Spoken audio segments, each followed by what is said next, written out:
ચાંદીપુરા વારસને લઈ બનાસકાંઠા જિલ્લામાં પુનાથી આવેલી ટીમે તપાસ હાથ ધરી. પાલનપુરના જૂના આરટીઓ પાછળ આવેલા વિસ્તારમાં એક બાળકનું શંકાસ્પદ મોત નીપજ્યું હતું.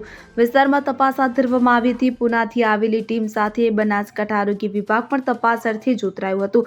બનાસકાંઠા જિલ્લામાં ચાંદીપુરા વારસને લઈ શંકાસ્પદ બાળકોના મોત નીપજ્યા છે. જો કે જિલ્લા આરોગ્ય વિભાગ દ્વારા અલગ અલગ ટીમો બનાવી જિલ્લામાં દરેક વિસ્તારોમાં દરેક ગામોમાં સર્વેની કામગીરી હાથ ધરવામાં આવી રહી છે. જેમાં 2 દિવસ અગાઉ પાલનપુરના જૂના આરટીઓ પાછળ આવેલા વિસ્તારમાં એક શંકાસ્પદ બાળકનું મોત નીપજ્યું હતું. જે વિસ્તારમાં આરોગ્ય વિભાગે તપાસ હાથ ધરી હતી કે જે ટીમો આવેલી છે તેમાંથી એક ટીમ સાબરકાંઠા અને બીજી બનાસકાંઠા જિલ્લાના પાલનપુર ખાતે પહોંચી હતી. પાલનપુર આરટીઓ પાછળ વિસ્તારના બાળકનું જે શંકાસ્પદ મોત નીપજ્યું તે વિસ્તારમાં ઝીણવટભરી તપાસ હાથ ધરવામાં આવી છે. જો કે થોડા દિવસ અગાઉ બનાસકાંઠાના નવનિયુક્ત સાંસદ કોંગ્રેસના ગેનીબેન ઠાકોરે સાંસદ સભામાં ચાંદીપુરા વાયરસને લઈને નિવેદન આપ્યું હતું.